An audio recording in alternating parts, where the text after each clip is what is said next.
Today, we're going to dive into something that's, well, it's deeply personal. It's a struggle that so many of us face, usually in silence. We're talking about the really difficult act of self-forgiveness. It almost sounds like a contradiction, doesn't it? But it just might be the most important grace we can ever learn to give ourselves. So, let's just start with a question that gets right to the heart of it all. I want you to really think about this. Is the guilt you're carrying around actually honoring God?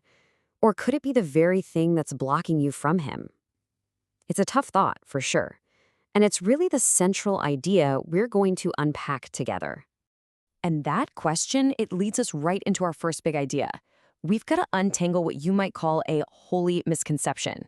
You see, many of us have come to believe our guilt is some kind of virtue, but we really need to take a closer look at what that feeling is actually doing in our lives. You know this feeling, right? This belief that beating ourselves up over and over is proof of how sorry we are. We can almost wear our guilt like a badge of honor, thinking it shows just how deep our repentance goes. But what if that whole way of thinking is just wrong? Okay, so if guilt isn't the ultimate proof of repentance, then what is it?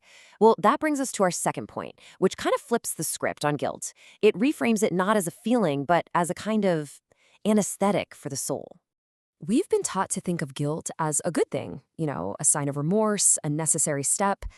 But the truth is, a lot of the time, it's just functioning as a wall, a big, thick wall that blocks out the very love and forgiveness we desperately need to feel. The source we're looking at calls this self-punishment anesthesia. And honestly, that is such a brilliant metaphor. Think about it. Anesthesia doesn't heal a wound, right? It just numbs you to the pain. And in the exact same way, this cycle of self-hatred doesn't bring you 1 inch closer to healing. It just numbs you, isolating you behind a wall where you can't feel anything, especially not the grace that's just waiting for you on the other side. So this wall that we build ourselves, it leads to a really profound paradox. And that's our third point, this idea of holding a lifelong grudge against yourself. I want you to just imagine for a second holding a grudge against one person for your entire life. Just one person you absolutely refuse to forgive no matter what they do. Now imagine that one person is you. That's the analogy here. For so many of us, the one person we just can't seem to let off the hook is the one we see in the mirror every day. And this forces us to ask a really uncomfortable question. If you can forgive other people for their mistakes, why not yourself? When you hold on to your own faults like that, what you're really implying is that they're somehow bigger than grace itself. It's like saying the forgiveness offered on the cross was enough for everybody else, but not for you. And all of this, it brings us to the absolute core truth of this entire conversation. Let's look at what you might call the final verdict on forgiveness. Now, it's really important to get this.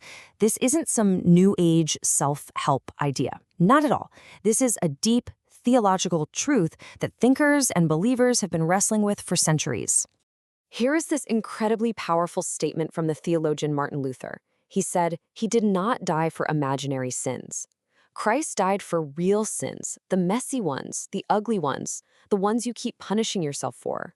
What that means is the verdict on your faults has already been delivered, the case is closed, the debt is paid." So here's the bottom line. The crucial point is this. Clinging to your guilt isn't an act of honor. It's actually an act of disbelief. You don't honor God by insisting on your own punishment. You honor Him by accepting His pardon, by believing that what He did was enough. Okay, so we get in our heads, but how do we move from just understanding this verdict to actually living it? Our final section here is a really practical call to action, finding your peace. The path forward really boils down to 2 simple but totally transformative steps. First, you have to consciously reject the lie that your guilt is serving some holy purpose. And second, you have to actively choose to honor God by believing His forgiveness is enough. See, it's a huge shift from striving to simply accepting.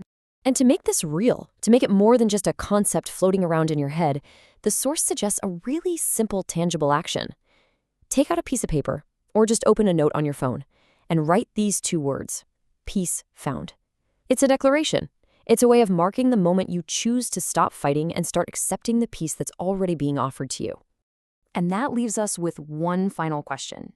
If you let go of that grudge against yourself, if you tear down that wall of guilt, and if you simply choose to believe, What peace is waiting for you? Thanks for exploring this with us.